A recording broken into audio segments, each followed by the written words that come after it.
नमस्कार मित्रांनो, शुभविवाह मालिकेच्या आजच्या भागामध्ये आता भूमी आई योगेश्वरी समोर येऊन उभी राहिलेली असते आणि त्याच वेळेला आता भूमी हे आल्यानंतर तिची पर्स मानसीकडे देते आणि नंतर आई योगेश्वरी समोर हात जोडून उभी असते. ती म्हणते की आई योगेश्वरी, आजपर्यंत मी खूप सहन केलं आहे.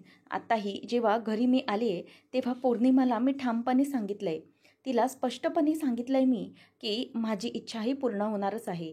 काहीही झालं तरीही मी जी इच्छा मनात धरली आहे ती पूर्ण होणार आहे. आई योगेश्वरीच्या कृपेने सगळं काही व्यवस्थित होणार आहे आणि माझी मुलगी क्षितिजा घरी परत येणार आहे. हे सगळं मी तिला ठामपणे सांगितलं आहे. तुला माहिती आहे का आणि कशासाठी? हे मी तिला ठामपणे सांगू शकली आहे कारण माझी तुझ्यावर तेवढी श्रद्धा आहे, तुझ्यावर तेवढी माझा विश्वास आहे. त्यामुळे मी अगदी ठामपणे तिला हे सगळं सांगू शकली आहे. याच जोरावर, तुझ्यातल्या विश्वासाच्या आणि श्रद्धेच्या जोरावर तिला मी सगळं सत्य सांगू शकली आहे. असं म्हटल्यावर आता भूमी हात जोडून म्हणते की आई योगेश्वरी, काहीतरी चमत्कार कर.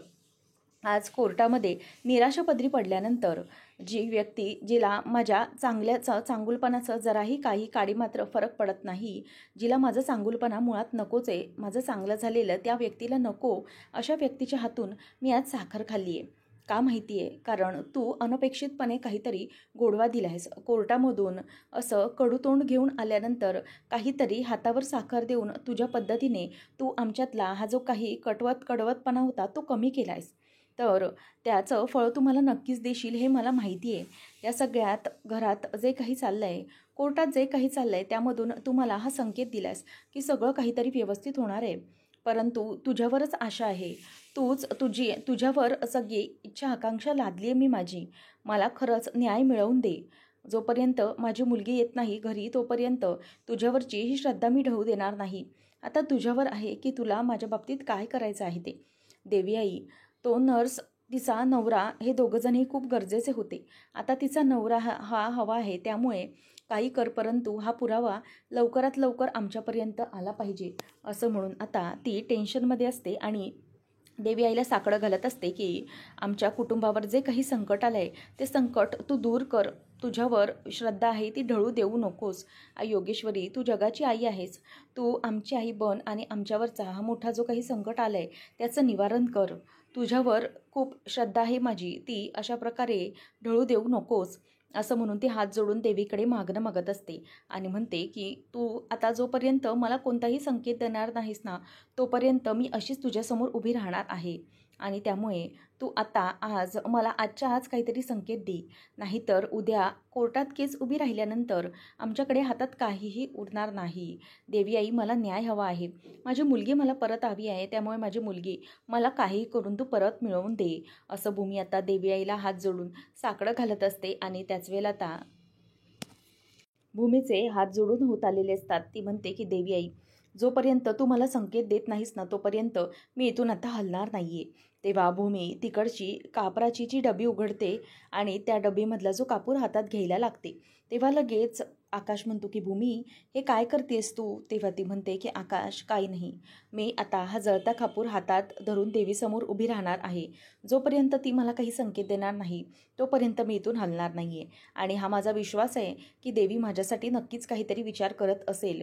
तेव्हा मग आता लगेच आकाश म्हणतो की भूमी, अगं असं करू नकोस. अगं तू या कारणासाठी उगीच देवीला कशाला वेठीस धरतेस? नको, असं करू नकोस, तुझा हात भाजेल. तेव्हा ती म्हणते की नाही आकाश, जोपर्यंत ती मला न्याय देत नाही ना तोपर्यंत मी असं नाही करू शकत. तेव्हा मानसी म्हणते की ताई, अगं असं करू नकोस, तुझा हात भाजेल. उद्या कोर्टात आपली तारीख आहे ना, जर मग हात भाजला तर मग आपल्याला कोर्टात कसं जाता येईल? तेव्हा मग आता लगेच भूमी म्हणते की नाही, मला करू देत. त्यावेळेला आता आकाश तिला म्हणत असतो की भूमी, प्लीज असं करू नको. तुझी श्रद्धा आहे ना देवीवर, मग ती नक्कीच श्रद्धा फळास आणेल. तेव्हा अथर्वही म्हणत असतो की हो अगं ताई, असं काही करू नकोस, मनोभावे देवीजवळ प्रार्थना कर, ती ऐकेल. तेव्हा मग ती म्हणते की अथर्व, सगळं काही केलं आहे मी, आता मला हाच पर्याय दिसतोय. देवीला जोपर्यंत माझी दया येणार नाही तोपर्यंत मी अशीच उभी राहणार आहे. असं म्हणून ती आता हात धरून उभी असते. आकाश म्हणतो की भूमी, आधी हा तुझा वेडेपणा बंद कर. हे बघ, तुझा हात खूप भाजेल, मी तुला सांगतोय, दे. तसेही तुझी देवीवर श्रद्धा आहे ना, ती कुठल्याही रूपाने फळास आणेल. दे, माझ्या हातात दे हा कापूर, मी पकडतो. तेव्हा मानसी म्हणते की भाऊजी काय तुम्ही पण. दोघांचंही तेच चालू असतं. तेवढ्यातच दरवाजात जोगतीन येते आणि देवी आईचा उदो उदो, आई योगेश्वरीचा उदो उदो असं म्हणत ती दरवाजात आलेली असते. तेव्हा आकाश हा भूमीच्या हातामधला तो जळता कापूर असतो तो पटकन बाजूला करतो आणि म्हणतो की भूमी बघ, तुझं देवीने ऐकलं. आणि असं म्हणून ते आता तिकडे देवी आईसमोर जात असतात. भूमीच्या हातातला कापूर त्याने खाली टाकून दिलेला असतो आणि सगळेजण आता देवी आईजवळ जात असतात. त्यावेळेला आता आकाश म्हणतो की चल भूमी, तुझी प्रार्थना देवीने ऐकली आहे, चल लवकर. असं म्हणून आता सगळेजण तिथून चाललेले असतात. भूमीला तर अगदी विलक्षण आनंद झालेला असतो, कारण देवीने तिचं गाराणं ऐकलेलं असतं. नंतर आता योगेश्वरीची जी जोगती नसते ती तशीच दरवाजात उभी असते. देवी आईचा उदो उदो, आई योगेश्वरीचा उदो उदो असं करून ती समोर उभी असते. तेव्हा आता लगेच भूमी धावत धावत दरवाजात येते आणि म्हणते की बरं झालं तुम्ही आलात. आताच मी आई योगेश्वरीजवळ साकडं घालत होते, तिचीच आठवण काढली मी. तेव्हा मग लगेच आता ती जोगतीन म्हणते की हो, आई योगेश्वरी आपल्या भक्तांना कधीही असं एकटं सोडणारच नाही. तेव्हा मग भूमी लगेच आता मानसीला सांगते की जा आरतीचं ताट घेऊन ये. तेव्हा मग भूमी तिला म्हणते की या ना तुम्ही आतमध्ये या. तेव्हा ती म्हणते की आई, आधी आई योगेश्वरीला तू हळद कुंकू लाव, मग येतेच मी तिच्यासोबत आत. असं म्हणून आता भूमी ही आरतीचं ताट तिच्याकडून घेते आणि हळद कुंकू आई योगेश्वरीच्या परडीला लावून त्या जोगतिनीच्याही कपाळावर लावते आणि नंतर म्हणते की या आता तरी तुम्ही आतमध्ये या. तेव्हा ती म्हणते की हो गं, येते मी पोरी. असं म्हणून ती आता तिच्याबरोबर आतमध्ये येते आणि तिला म्हणते की तुम्ही इथे बसा. तेव्हा सगळेजण तिला बसण्यास सांगतात आणि नंतर मग भूमी म्हणते या इथे बसा. आणि त्याच वेळेला ती तिथे येऊन बसत असते. आई योगेश्वरीच्या कृपेने जणू हा चमत्कारच झालेला असतो आणि ती जोगतीन आता घरात आल्यावर सगळ्यांना एक मोठा आनंदच झालेला असतो. आणि त्याच वेळेला आता भूमी ही मानसीला सांगते की मानसी जा शिधा घेऊन ये. तेव्हा मग ती म्हणते की नाही बाळ, थांब. अगं प्रत्येक वेळेला शिधा दिला पाहिजे असं काहीच नाही आहे. यावेळेला तुला देवीला काही द्यायचं आहे ना, तर देवीच्या पदरात तुझ्या मनात जी काही दुःख आहेत ना, जी काही तुझ्या मनात संकट आहेत ती सगळी देवीच्या पायाशी टाक. असं म्हणून तू तिला शिधा दे. असं म्हटल्यावर भूमी आता विचार करू लागते की या जोगतीने अगदी बरोबर ओळखलेलं आहे की माझ्या मनात काय चाललं आहे. आता ती म्हणते की बाळा बस इथे बस, अशी देवीजवळ बस. आणि तिला म्हणते की मला कळतं आहे, तुझ्या चेहऱ्यावरूनच दिसून येतं आहे की तू खूप मोठ्या कुठल्या तरी दुःखात आहेस, खूप मोठ्या संकटात सापडली आहेस.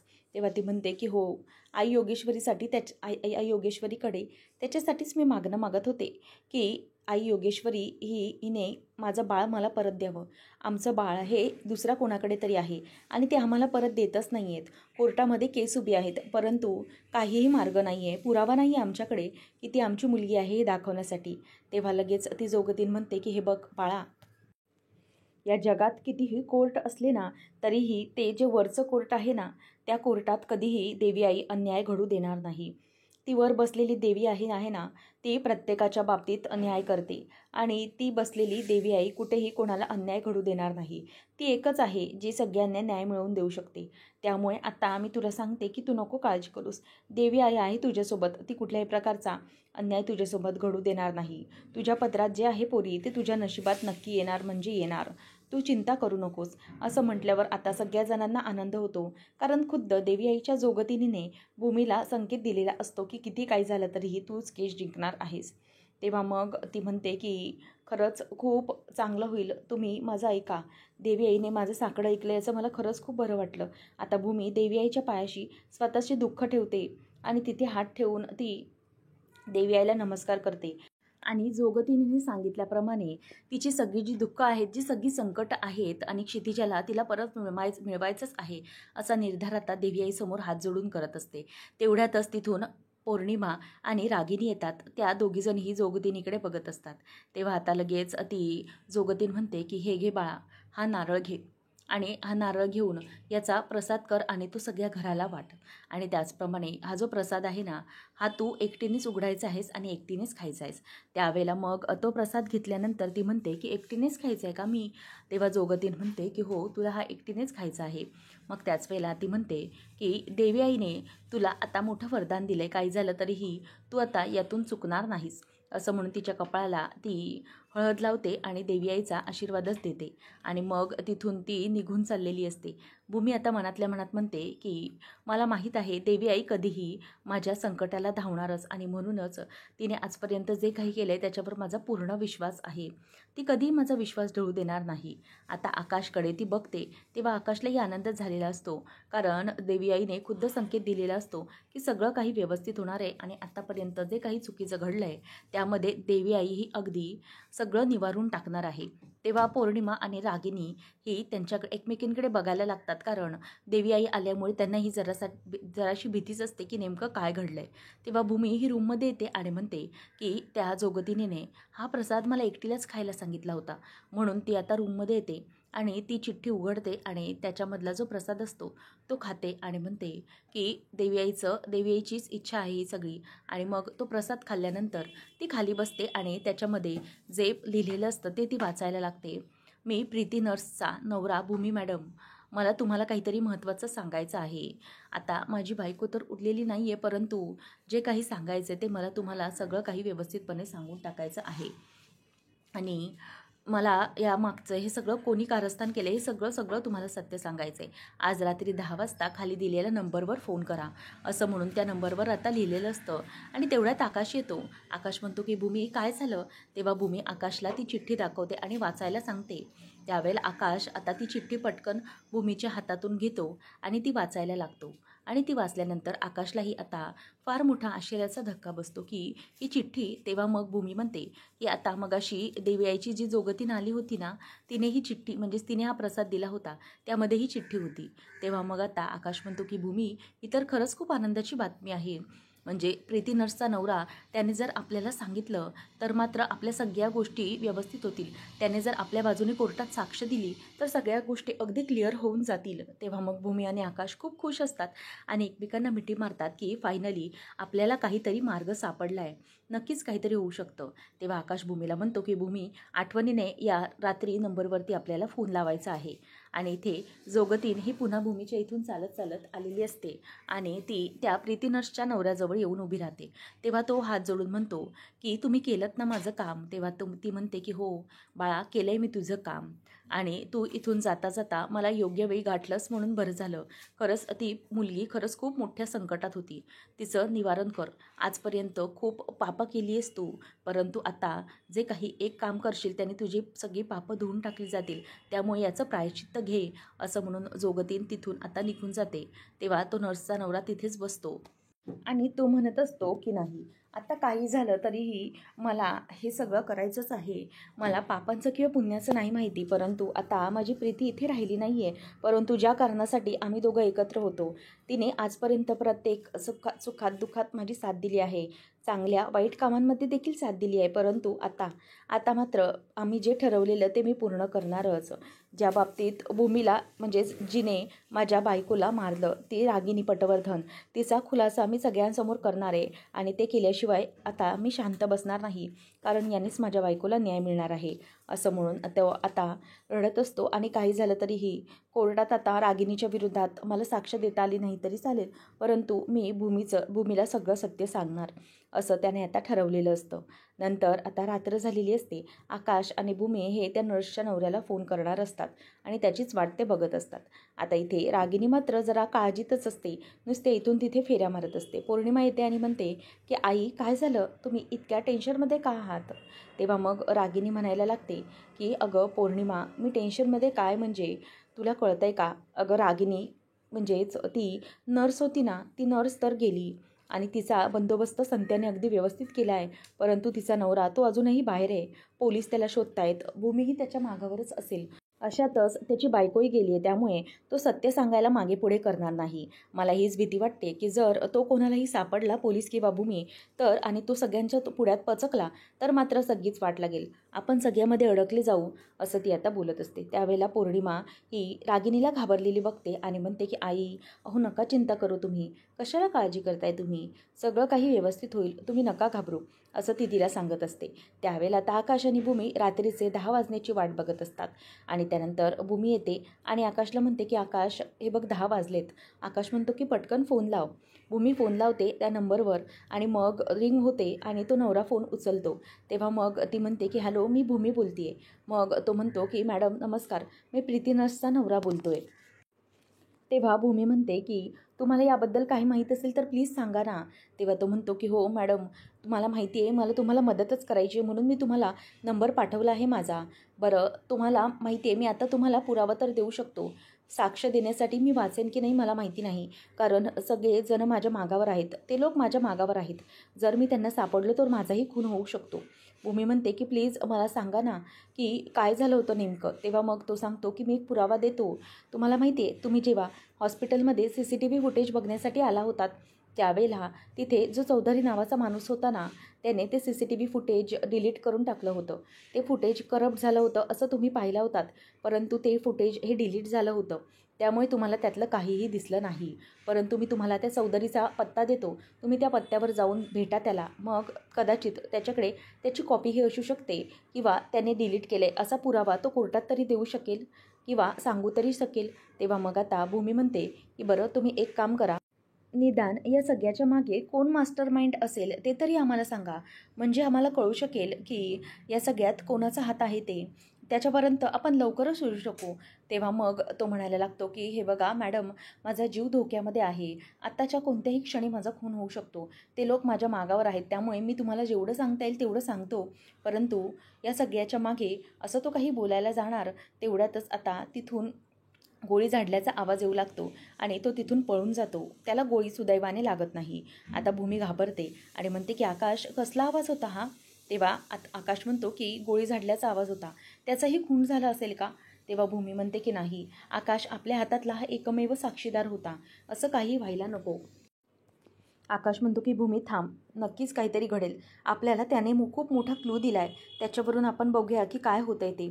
तेवढा तरी आपल्याला एक क्लू मिळाला आहे असं आकाश बोलतो. नंतर इथे तो प्रीती नर्सचा नवरा हा पळून जातो आणि इथे संत्या वैतागतो की म्हणतो की शिट, सुटला हा, तावडीतून सुटला. आणि नंतर तो रागिनीला कॉल लावतो आणि म्हणतो की मॅडम एक प्रॉब्लेम झाला आहे. तेव्हा ती म्हणते की काय रे, सापडला आहे का? तेव्हा तो म्हणतो की हो सापडला आहे तिचा नवरा. मग ती म्हणते की झाला आहे, मग त्याचा गेम फिनिश केला आहेस का तू? तेव्हा तो म्हणतो की नाही ना, प्रॉब्लेम एक असा झाला आहे की त्याला चुकून गोळी लागलीच नाही आहे, नेम चुकला, तो पळून गेला आणि तेवढ्यातच माझ्या हातात फोन आला, ज्या फोनवरून त्याने भूमी मॅडमला फोन लावला होता. आता त्यांच्यात काय बोलणं झालं आहे मला नाही माहिती. रागिनी घाबरते आणि म्हणते की हे काय होऊन बसलं आहे? सगळ्यात मोठा प्रॉब्लेम, ज्याची भीती होती तेच घडलं. पौर्णिमा म्हणते की आई अहो काय झालं आहे काय? तेव्हा लगेच ती सांगते की अगं, त्या नवऱ्याने भूमीला फोन लावला आणि आता त्याने काय सांगितलं आहे काहीच माहिती नाही आहे. म्हणजे जर काही भूमीला त्याने सांगितलं असेल माझं नाव तर? पौर्णिमा म्हणते की तुम्ही कशाला काळजी करताय? तुम्ही जरी त्याने नाव सांगितलं असेल तरीही कोणी तिच्यावर विश्वास ठेवणार आहे का? शिवाय तिच्याकडे तसा काही पुरावा आहे का तुम्हाला अडकवण्यासारखं? मग तुम्ही काळजी तरी कशाला करताय?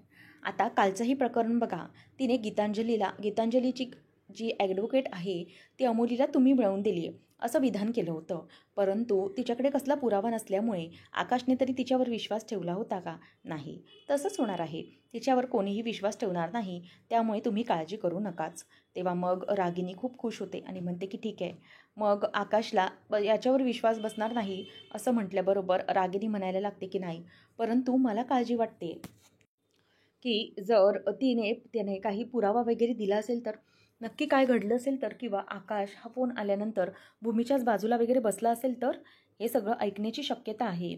असं म्हणून ती आता खूप घाबरलेली असते. खरंच काय करू काय नाही अशी तिची अवस्था झालेली असते. पण ती गप्प बसलेली असते. जर समोरून ती गेली विचारण्यासाठी तर मात्र प्रॉब्लेम होऊ शकतो.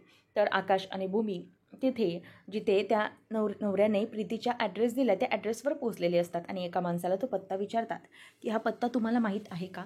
तेव्हा मग तो म्हणतो की हा इथे पुढेच आहे. असं म्हणून आता आकाश आणि भूमी त्या पत्त्यावर जायला निघतात. आता आकाश म्हणतो की भूमी, आता ज्या माणसाला आपण भेटायला जातोय त्या माणसाने सगळं सांगितलं पाहिजे. भूमी म्हणते की हो सांगेल तो सगळं आपल्याला, त्याने डिलीट केलेलं ते सगळं. तेव्हा मग आकाश म्हणतो की नाही, मला तरी असं वाटतंय की जर त्याने हे सगळं डिलीट केलं तर या सगळ्यामध्ये तो त्या मास्टर माइंडला नक्कीच सामील असेल. आणि जर मग तो सामील असेल तर तो स्वतःला किंवा स्वतःच्या त्या मास्टरमाइंडला अडकवू देणारच नाही. तो आपल्याला सत्य सांगणारच नाही. मग आपल्याला हे कसं कळेल त्या फुटेजबद्दल? तेव्हा मग भूमीला आता चिंता वाटू लागते की नेमकं सगळं काय घडेल. आता भूमी ही विचार करते की आकाश याचीही शक्यता आहे की त्या मास्टरमाइंडच्या जवळ आपण पोचलो आहे, परंतु जर त्याने सांगितलंच नाही तर काय करणार? आणि प्रीती नर्सचा नवरा याने जर कोर्टात साक्ष दिली नाही, त्याच्या बाबतीत काही चुकीचं घडलं तर आपण काय घडणार? आणि काही घडलं असेल तर काय होणार? असा विचार दोघांच्याही मनामध्ये आता इथे यायला लागतो. आकाश म्हणतो की आपण एक काम करूया, आपण त्याच्याकडे जाऊया आणि ही सगळी जी काही गोष्ट घडली ना ती गायकवाड सरांच्या पण कानावर घालूया. म्हणजे आपल्याला बघूया गायकवाड सर यात काही हेल्प केली तर नक्कीच तो चौधरी जो आहे तो सगळं ऑपरेटर आपल्याला सांगू शकतो. असं म्हणून भूमी आता टेन्शनमध्ये आलेली असते. पुढच्या भागामध्ये आपण पाहणार आहोत की एक ज्युनियर वकील आलेला असतो आणि तो कोर्टासमोर येऊन बोलत असतो की माय लॉर्ड, ही एक नोटीस आहे आणि ही मी गायतोंडे वकिलाकडून आलेलो आहे आणि प्लीज कृपया तुम्ही ही घ्यावी. असं म्हणून आता त्या वकिलाची जी नोटीस असते ही नोटीस आता तिथे दिली जाते आणि त्याच वेळेला जज साहेब बोलतात की भूमी महाजन आणि आकाश महाजन, गायतोंडे वकिलाने ही नोटीस पाठवली आहे की काही कारणास्तव ते तुमची केस लढू शकत नाही आहेत आणि त्यांनी तुमची केस म्हणजेच त्यांनी जी काही केस घेतलेली ती मागे घेतली आणि ते आता तुमची केस लढू शकणार नाहीत. आता ऐन वेळेलाच गायतोंडेने माघार घेतल्यामुळे आकाश आणि भूमी यांना खूप मोठा धक्का बसलेला असतो. त्याच वेळेला तिथे आता ओव्हरस्मार्ट गीतांजली बोलून दाखवते की अरे वा, म्हणजे गायतोंडे वकिलाला हे माहीतच होतं की हे काहीही करून ते केस हरणारच आहेत, म्हणून त्यांनी केस लढण्याचेही कष्ट घेतले नाहीत. शिवाय त्यांच्याकडे कुठल्याही प्रकारचा पुरावा नसल्यामुळे त्यांनी ही जी केस आहे ती सोडूनच दिली आहे, कारण त्यांना माहीत होतं की ते हरणार आहेत. असं आता गीतांजली ही स्पष्टच कोर्टामध्ये बोलून दाखवते आणि सगळेजण तिच्याकडे बघतच राहतात. आता केस वन साईडने निकाल लागेल असं लागणारच, तोपर्यंत आता मायलॉर्डने म्हणजे जज साहेबांनी भूमीला सांगितल्यामुळे भूमी ही त्यांच्यासमोर हात जोडून उभी असते आणि म्हणते की जज साहेब, मी तुमच्यासमोर हात जोडते. आता याच्यापुढे काय करायचं असतं ते आम्हाला माहिती नाही आहे, कारण आमचं हे प्रोफेशन नाही आहे. त्यामुळे प्लीज तुम्ही आमची मदत करा. यामध्ये नेमकं आता आम्ही पुढे काय करायचं आहे, कसं करायचं आहे, या सगळ्याची प्लीज तुम्ही आम्हाला मदत करा. असं आता जज साहेबांना आम्हाला न्याय हवा आहे असं ती हात जोडून सांगते. आता नेमकं पुढे काय करणार? भूमी म्हणते की आम्हालाही आमची बाजू मांडायची आहे. तर आता जज साहेब हे भूमीला स्वतःची बाजू मांडण्यासाठी स्वतःचंच वकीलपत्र हे कोर्टात देण्याची परवानगी देतील का आणि भूमी स्वतःचीच केस लढेल का, हे पाहणं रंजकतेचं ठरणार आहे. अशाच मालिकांचे अपडेट्स जाणून घेण्यासाठी आजच आपल्या चॅनेलला सबस्क्राईब नक्कीच करा. धन्यवाद.